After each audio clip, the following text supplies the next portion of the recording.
like that. It's always kind of cool.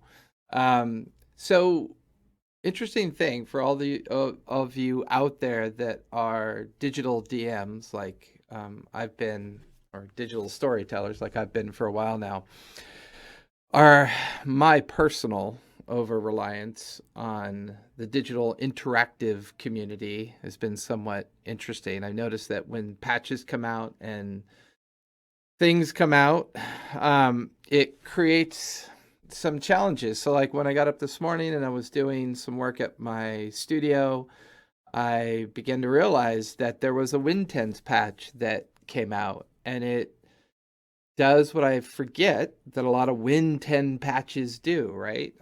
They reset everything to a lot of their default standards. So unfortunately, that's exactly what happened. So it kind of caught me off guard. I also think that the chat doc for um yeah, I know, right? The chat doc for OBS might mean that OBS is going to have to come out with a patch as well, because I've noticed that the Twitch chat doc is now delayed. So if I don't type immediately back to you, I'll let you know. But remember, OBS is an open source platform, which means it's essentially free. I rarely ever complain about anything open source. So our topic for today, I know last week's topic we focused on themes, 5e themes, whether they be high fantasy, low fantasy, sci-fi, Cthulhu based, apocalyptic based, however you want to term it. Which is why for today's chill session, I thought it'd be kind of fun to look at the process that I go through to build a one shot. And for those of you that may not be familiar with the concept of a one shot is basically a beginning, middle, end 3 to 4 hour session where you have a set group of players that have a particularly set understanding of the theme.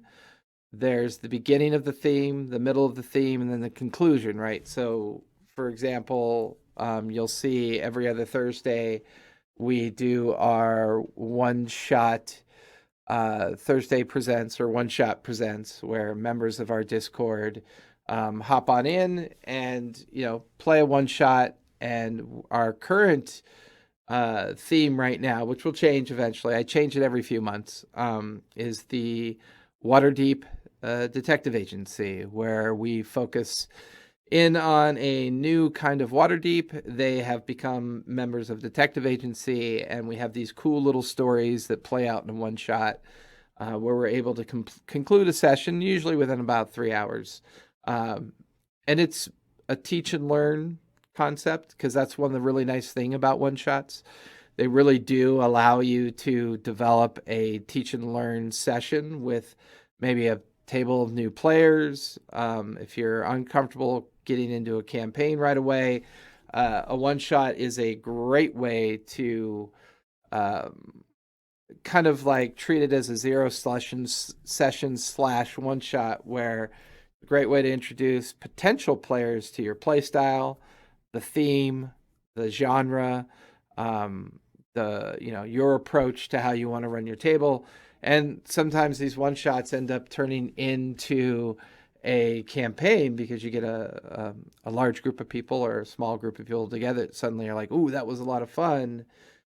Or they just really enjoy the one shots and want to keep playing the one shots. I've always enjoyed one shots. To me, one shots are super fun, because for a lot of people that don't get an opportunity to be in multiple campaigns, it's a great way to experiment with the construction of building new types of builds, and run with builds that you may normally not want to run with. Now, I know in this chill session I mentioned the 5e the 5e rules. If your genre is not high fantasy or low fantasy, maybe your genre is sci-fi, I still contend that the 5e rules are a really good rule set to run any type of game that you want to. So head over to YouTube, and I've got the chill session from last week where we talked about that. So I'm not going to get into that too much. So whenever I develop a one shot, I'm usually in the mindset that I plan on it lasting 3 to 4 hours.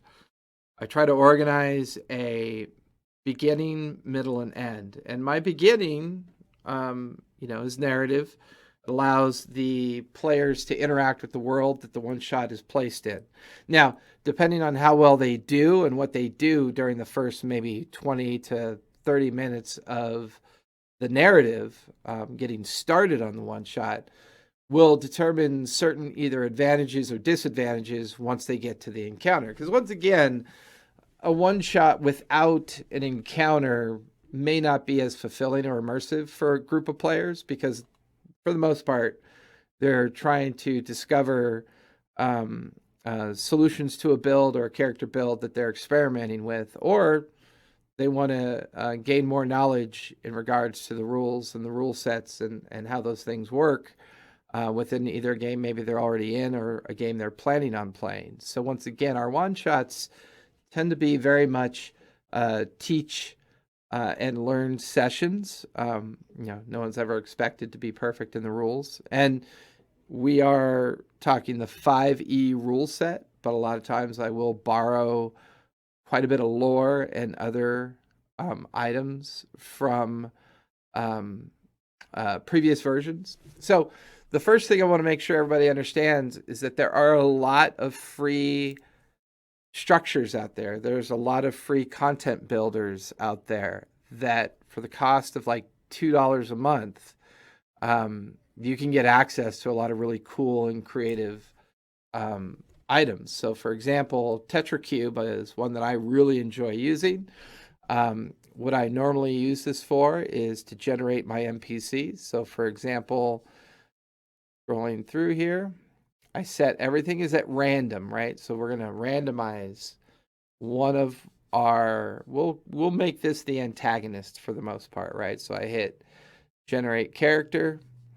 So here, Bird Snoring Mountain, which is really cool, to Tabaxi. And if you're not familiar with Tabaxis, their name creations are really fun. Their backgrounds are super fun. This doesn't feel antagonistic to me, so I'm going to go ahead and hit generate character again. Here's a fun one. Still Afraid Brightwood, right? So I've got the artwork here, once again, courtesy of TetraCube. I am a subscriber or a donator to TetraCube. They are on Ko-Fi. We're on Ko-Fi as well, but I buy them coffee from time to time to help support their creation, because it's a really neat tool. If you ever struggle with generating NPCs, generating protagonists, antagonists, developing characters that you want to put into your one shot or even your campaign, this is where I come. I also use it as a quick build for stat blocking, common monsters, creatures, and other things I plan on putting into my one shot. So, for example, we're going to go with this, right? So still a free Brightwood. And typically what I do, I just, come down here and do new. And I come over here and I copy. And basically what I just did is I use a tool that's super cool. It's the Microsoft Word snippet tool, which is really, really cool to use. It allows you to just really quickly take a screenshot or a snapshot. I copy it and then paste it into my OneNote notebook for my one-shot builder that I'm doing. This would then become my protagonist, and then I begin to build a narrative around the protagonist. So, for example, even though I have one already built, this one will become an art dealer. So she's going to be an art dealer who will be issuing a complaint to the Waterdeep Detective Agency in regards to some of her art being stolen, which will then trigger the beginning of the narrative for the one shot, right? So I'll develop a background for this character. I'll build some narrative notes. I'm going to build in Dungeon Fog you don't know Dungeon Fog, it's really fun, super simple. See, people like myself, um, I'm not super artistic in nature.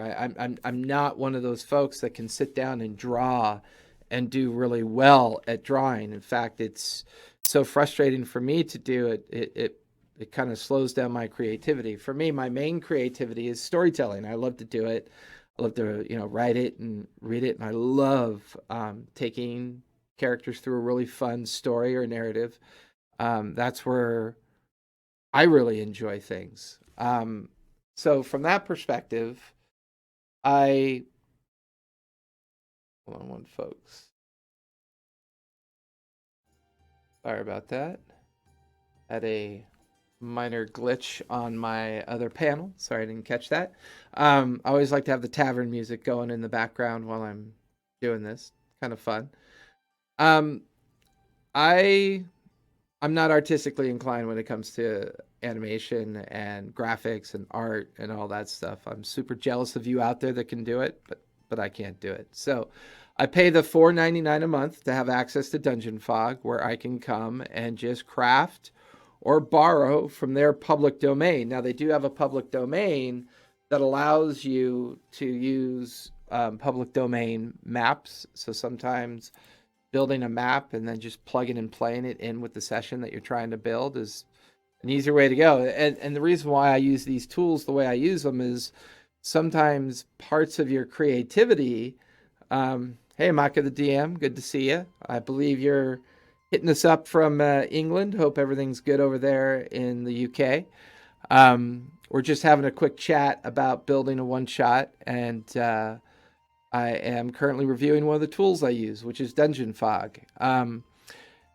So if I'm don't want to slow down my story creativity, I use Dungeon Fog to really supplement the fact that I can't draw maps. Plain and simple, I suck at it, can't do it, and I recognize that, so I like to come here and build my maps. One of the other things I do too, there's another great.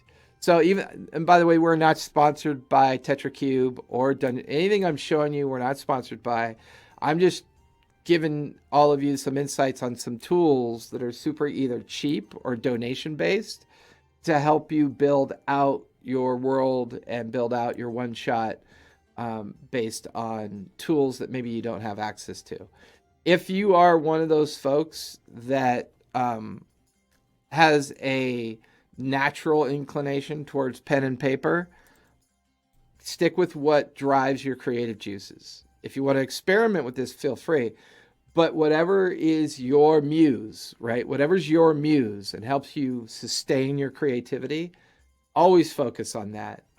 Always focus on it, because you don't want to, you don't want that roadblock. You don't want that creativity block to set in, because that's always a struggle. So back to the character generator, right? So I've created my antagonist. She's going to be the owner of an art dealer, or she is an art dealer. She's going to be owner of an art gallery within the city of Waterdeep, and we're going to build around that. Then, I suppose if I wanted to, right? If I wanted to include, let's get rid of that so I don't hit that by accident. So if I wanted to include a supplemental map to Waterdeep, right? I could do this and build a little like sewer map or a delve map, or I could even build, like here you'll see I built like not very creative.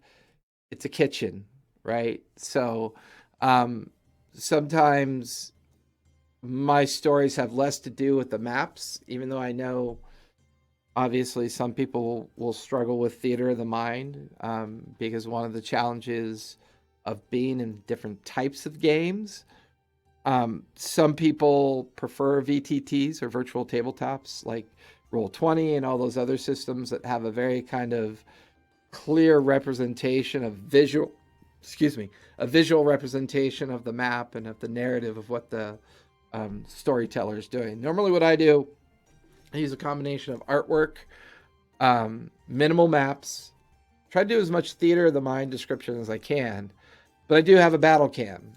So in my one shots, I usually have the anticipation of some kind of encounter playing out, whether it's a puzzle encounter, a diplomacy encounter, a combat encounter, um, depending on what the encounter is, driven into the session. That's usually the middle part, right? We talked about the beginning, middle, and end.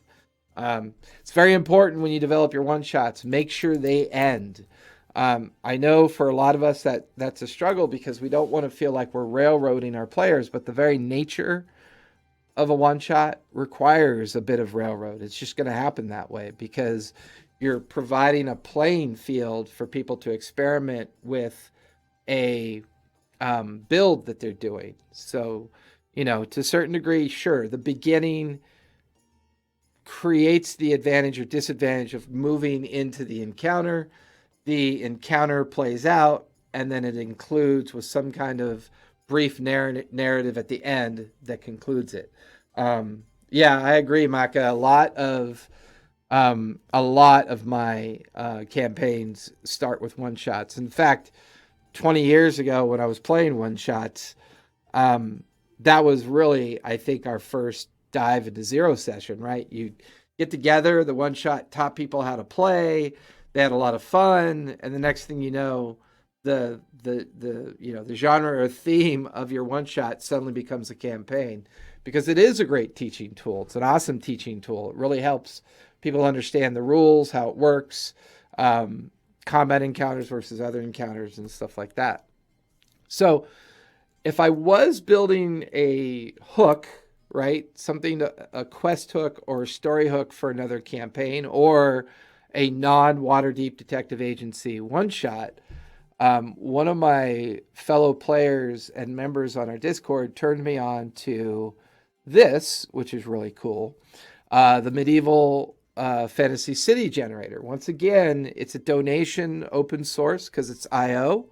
If you're not familiar with IO, please go give these folks. It's whataboutitch.io, Medieval Fantasy City Generator. And when I post this video to YouTube, I'll put all their links in there because for storytellers, finding tools that help us do things without absorbing a lot of our day, right? Because I run 6 games because I enjoy running games, and I have I'm looking forward to when we're post-COVID and I can open up my studio again and have an in-studio game again.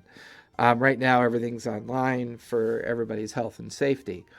But, great tools for those of us creating stories aren't always easy to come by, right? So if I was building a one-shot outside of the Waterdeep Detective Agency theme or genre that I've already kind of organized, I would still follow the same formula to a certain degree because I don't necessarily want to reinvent the wheel every time I'm trying to put a game together for my players.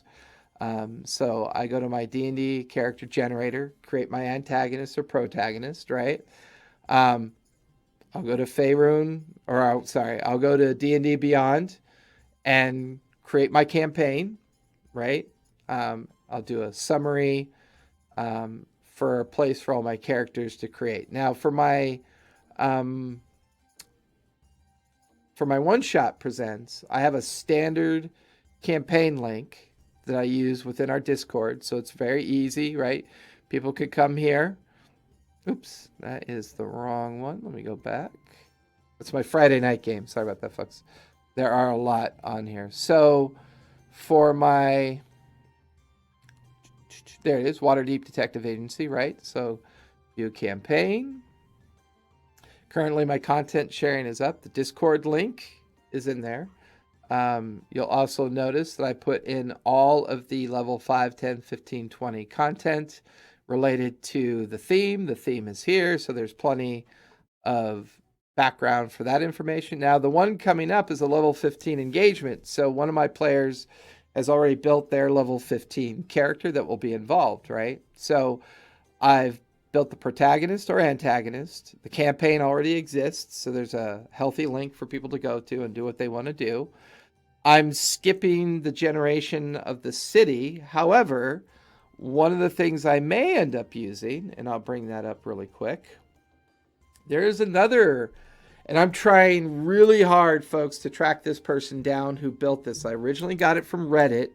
It was a random post that was going around all over the place, because one of the things I was struggling with was the creation of um, just a generic set of stats that I could pull in and out of my games on the fly and just have them ready to go.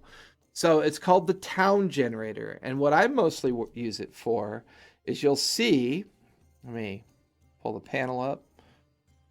Hopefully this, let me do this. Yes. So what I usually use it for, because creating shops, shop names, content, proprietors, and that kind of content is not always easy. It's challenging, right? Because, if you're running a lot of games or building a lot of content, you don't necessarily want all of it to sound the same. It's a little bit different. It helps you as a creator. So, for example, this town generator, and if anyone out there else is using it, please send me a message or say something in chat that you're aware of who the original editor of this was, because I went into properties, tried to track down the original creator so I could find out if they had a donation website or a donation PayPal that I could donate the use of this, because this is another really cool tool, right? You can basically press, and we'll do this really quick, F9, right? And suddenly you have the ability to just generate random towns. Now, for some reason, the name generator is not working, so I'll have to figure out why that is. It might be a setting or something that I'm not using correctly. But normally what it'll do is it'll generate a town name for you up here, right? You just hit the F9 key and it generates it. I might have opened up an older version, I don't know. But either way, it'll generate the name of the town, and then it'll generate randomized names of everything below. So if you'll notice, here I now have an inn called the Mighty Key. I have an alchemist shop called the Mad Timer. I have a blacksmith, the Dwarven Forge Services, and on, right? They have a well-known landmark here called a library. So if I want to develop a hook around a library, I could maybe possibly use that. Their government is town council, or I can shelve it and do something else. The really cool thing is down here, suddenly I have a whole list of NPC names, right? So the nice thing about that is I can also go back to my character generator, right? And plug and play those names, this method, and I've created a whole crowd of people, right? Proprietors, witnesses, guards, main folks that maybe you want to create conversations with as part of the one shot, especially if you're doing that beginning narrative. So, protagonists, antagonists, created our shop. So in this case, we're creating an art gallery. And I kind of liked the idea of using the, let's see, I really like the name of the, so here, even though it's a leather worker, right, I like the name, Anatnun's Masterwork, right? So we're going to use the protagonist names, right, and we're going to create the art gallery, right? So she now, or the antagonist, I'm going to treat her as an antagonist, even though she's going to be the initiate of the narrative. So I've created the art gallery, I created the antagonist. I'm going to create some other shops nearby. I've got a list of NPCs I can pull from, right? So done all this in maybe about 15 or 20 minutes. And I have the beginnings of my beginning to middle narrative. Now, in the art dealer's employ, we need to possibly come up with, let's see here. You'll notice there are 4 things up here we can select from. Now I'm going to go to the stat block generator. And the really cool thing about this is I can come to the monster presets and they're all here. Everything is already in here. Now, because it's TetraCube, I think the way they design this, I don't know how frequently they update things. So you may see some gaps here. You may have to go somewhere else if you want to build something. But for now, just for kind of giggles, we are going to go with something kind of cool. We're going to say that she is in cahoots with an organization, or even better yet, one of the things I really liked about the art gallery theme is the paintings steal people. And that's how the paintings get their lifelike appearance. And she sells these paintings. And this is where her influence and her underworld existence is. So we're going to say that she is currently hired. Let's see here. She's going to hire some individuals to protect her interests. And we are going to go with, so that's Cobalt Press. We're going to come up here. We're going to go with Lycanthrope, right? So we're going to say that her main henchman is a werebear. And we can use an NPC generated name and her main henchman. So this is the individual that stands as a bodyguard sort of within the gallery. We could also say that he is in charge of some common thugs, right?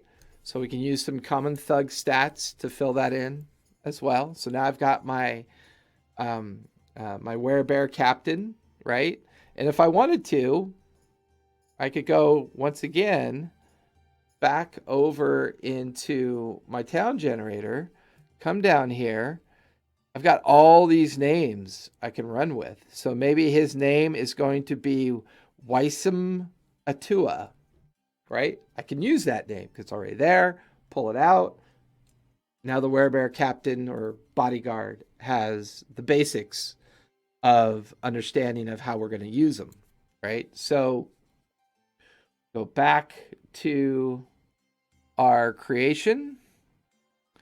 And so we've got some thugs, we've got the werebear captain, but in cases of emergency with dealing with either authorities or those trying to seek out her plot of what she does, because it's a level, let's say it's a level 10 one shot, right?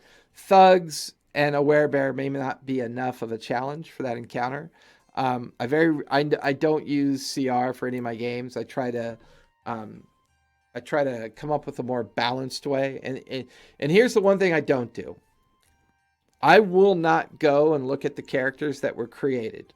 I will typically have an encounter already built in mind to use. So this is just an example of how I've already built something else for the Thursday event.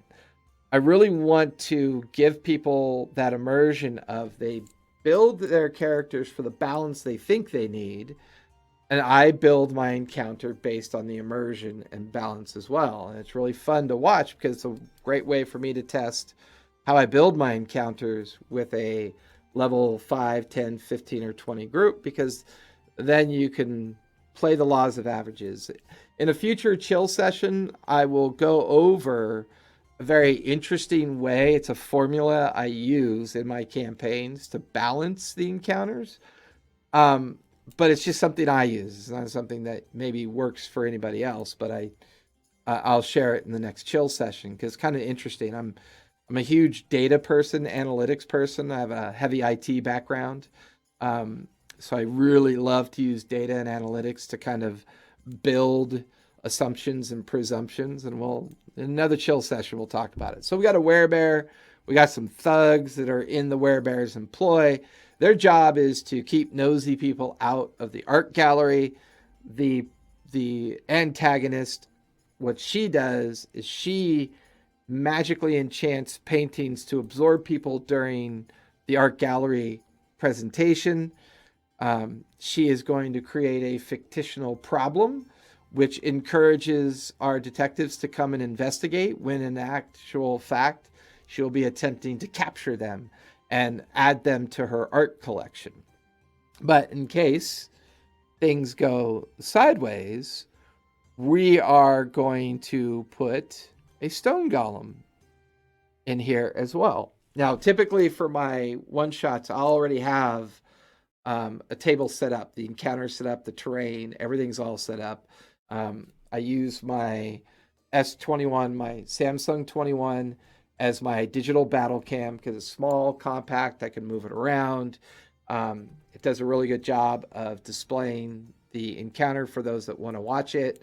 I tell you what, folks, I was shocked at how good, and this isn't even the 5G Ultra. I've been told the 100 megapixel plus camera on the 5G Ultra, and I'm sure there's other cameras that get up there. But oh my God, the quality was just mind blowing when I was running tests with it. It was just incredible. So my battle cam, right? I've now built the basis of my encounter, right? I've got a werebear captain or a werebear bodyguard with some thug hirelings, and then a stone golem that'll be disguised as a statue, but can be triggered by our main tiefling antagonist, right? So now we've built in the middle of Waterdeep an art gallery that is in the process of using enchantments to capture people to create lifelike art that makes this antagonist rich. They've hired a group to protect them, as well as has a magical stone golem, right? So now we've built the encounter. So we talked about the beginning, middle, and end of a one-shot, right? So when I'm building this, if the investigation, rumors, and things that they do expose them to a lot of this information that I'm building, it creates advantages for them when they finally go to the encounter phase. If they don't do any of that, if they make the choice not to do any of the investigation or learn anything about the individual that they're integrated, that they're interacting with, then they won't have advantage. They may find themselves in a more disadvantaged state. So we've got our beginning, we've got our middle. Based on how the encounter goes, will determine, the narrative of the end, right? And that's always the hard part about a one-shot. If you build a one-shot with the intent of it teaching and then promoting a campaign that you want your players to play in, your ending narrative may be that path, whereas mine are just one-shots that end. So, for example, if they successfully defeat the tiefling, it causes all the enchantments into the gallery to be dispelled, and all of these random people are going to fall out of all these paintings or step off as, statues that have come back to life. And the ending narrative would be, as all of you stare down at the still form of the unconscious tiefling, the ruined remains of the stone golem blasted apart on the floor, thugs either bleeding out or unconscious around you. Get the sensation that the magics here have dispelled. You watch as one by one paintings begin to shimmer and glow, and you watch as the energy fades from these paintings. You watch as statuary begin to shimmer and glow and then fade. You look around the room as dozens upon dozens of individuals that have been reported missing begin to step out of the paintings, out of these frozen, encapsulated time capsules of time when they were enchanted, and begin to come towards you. And then boom, you end it, right? With either a one-liner or something that wraps it up, right? That beginning, middle, and end, right? The common things that I see with one-shots is the middle's got too many middles, right? Because if your middle has too many encounters could be 1 to 2 hours long. Well, if your middle is 2 encounters, that's already 4 hours. So unless your table's already agreed to a 4, 5, 6, 8 hour time frame of a one shot, they may not have put that kind of time aside. They may be thinking, yeah, I got time for a 3 or 4 hour session, and I want to learn about how this game works. So remember, be mindful of your middle. Also be mindful of the fact that your beginning, if you do have an encounter in store for the one shot, be mindful of the fact that the, well, if it takes them 2 hours to get to the 3 hour encounter, you're now in 5 hours. So you always want to make sure that your middle is maybe 20, 40 minutes of content that's either going to give them advantages or disadvantages once they get to the middle. The middle's the meat on the bone, right? That's the encounter. They want to test their characters. You want to test your encounter. You want to test the rules, learn the rules, teach the rules, and find out if there's, cool vibes at the table, and perhaps it turns into a campaign, right? So the end is always brief, 5-10 minutes of just narrative, concluding the event, giving everybody warm fuzzies, and determine whether or not maybe it becomes a campaign or not. I mean, that's up to your table, right? But the other challenge too, obviously, you always want to make your encounter the main immersion as well as the main reward system for your one shot, because treasure loot not going to be the main reward system, because this is a one time only game, right? It's a one shot. It's designed for teach and learn. So, creating that heavily immersive encounter is the reward for that particular one shot. Now, if you're developing one shots as plot hooks, story hooks, arc hooks within a campaign, like, one shots are really fun if you have a pretty full table and two people call in sick and they can't make the game. Have the rest of your players roll in or show up online, whatever your circumstance is, and play one shot with that group. It's a great opportunity for people at your table who have never had a chance to play an alternate character, and keeps the game, keeps everyone at the table, have some fun, do a 3-4 hour one shot, and have people experiment with new characters. So, tools, right? So TetraCube is free to use. You just go download it, and actually don't even have to download it. It's a browser-based tool set. I highly recommend it. I use it all the time. I love it, and I donate, like, if I forget, I'll usually donate 10 or 15 bucks, to kind of help them out, because being a free space creator, it's only tip jars, donations, and donated Patreons that really help us, because we're never going to be high tiered money earners at this, and that's okay. It's the passion of the community that helps us do this. I've been playing this game and other RPGs for well over 40 years, and I love the community that this particular D&D game has built, as well as other RPGs. I mean, I've played Warhammer 40K and the others, and for me, it's always about the community, which is why I like to share the way I build things, because I think that helps, right? If you take away the stress of building the parts that you don't enjoy, it makes the parts that you do enjoy more immersive and more fun for yourself. Like the storytelling for me is it, right? So TetraCube, you can build monster presets, or you can use the character generator. And in case you want to use this as a way to build quests within your campaign, you have your magic item generator as well. So you can either generate the DMG one, right? So here it generates a ring with a creator, a history, a property, a quirk, or you can do a tetra item, right?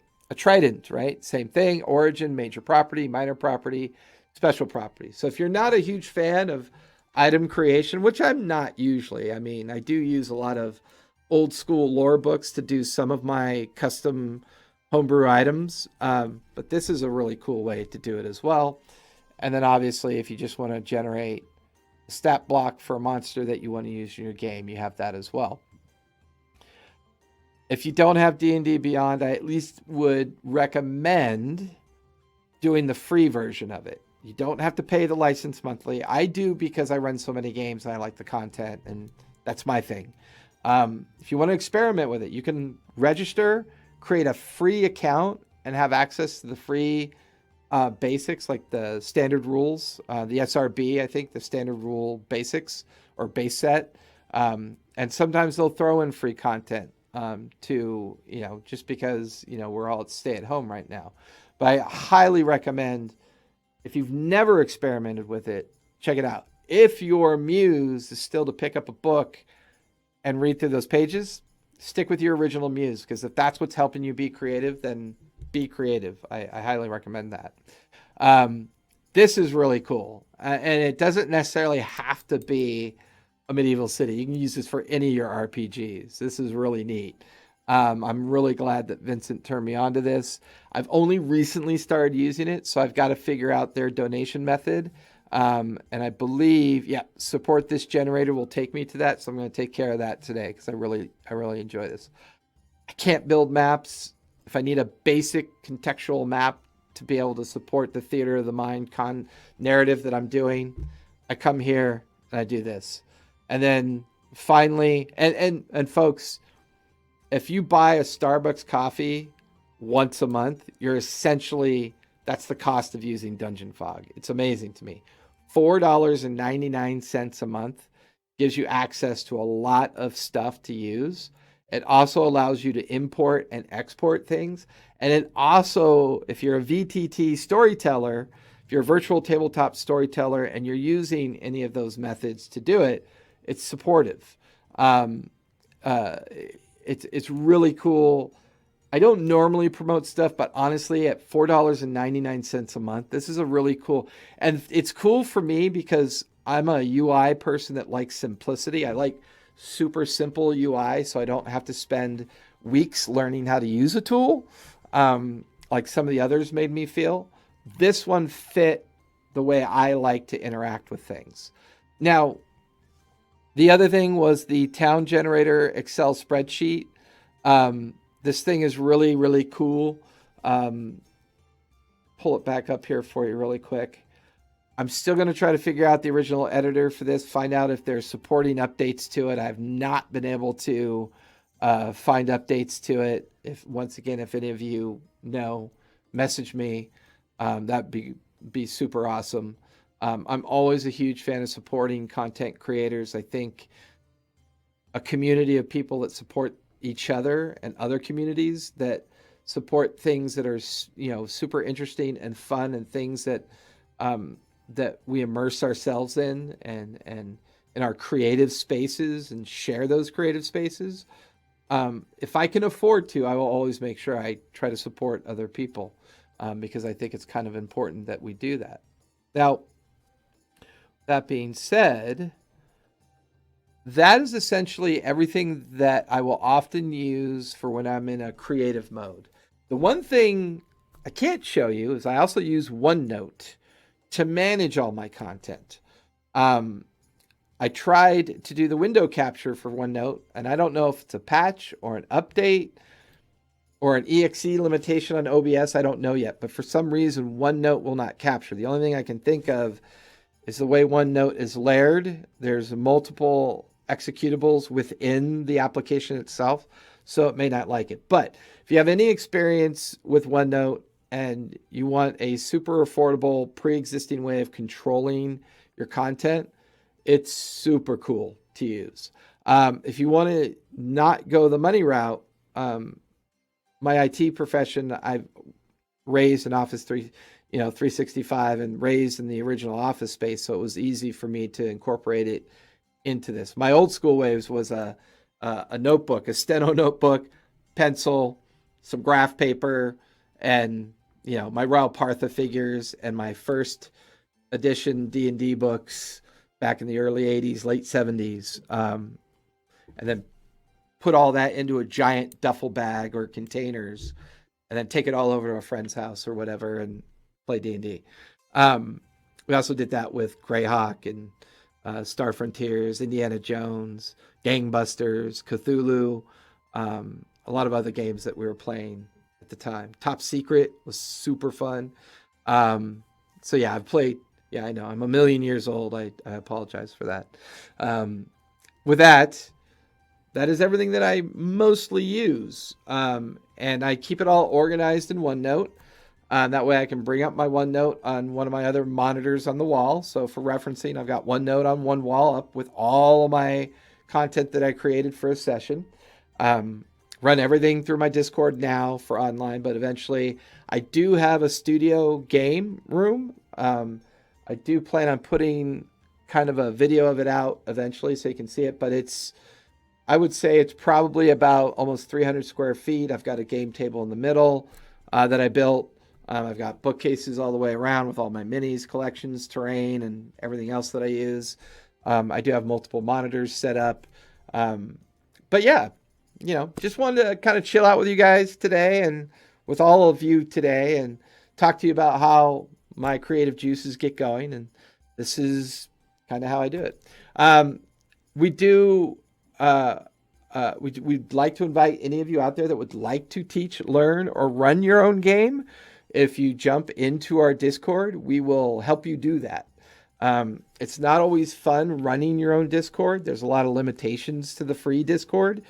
Our Discord is a developer Discord, which means we can do a lot of fun things. We have the full Avray bot for all the full rules, but we found that in order for it to really work successfully, you usually want to have at least a basic account open for the integration piece.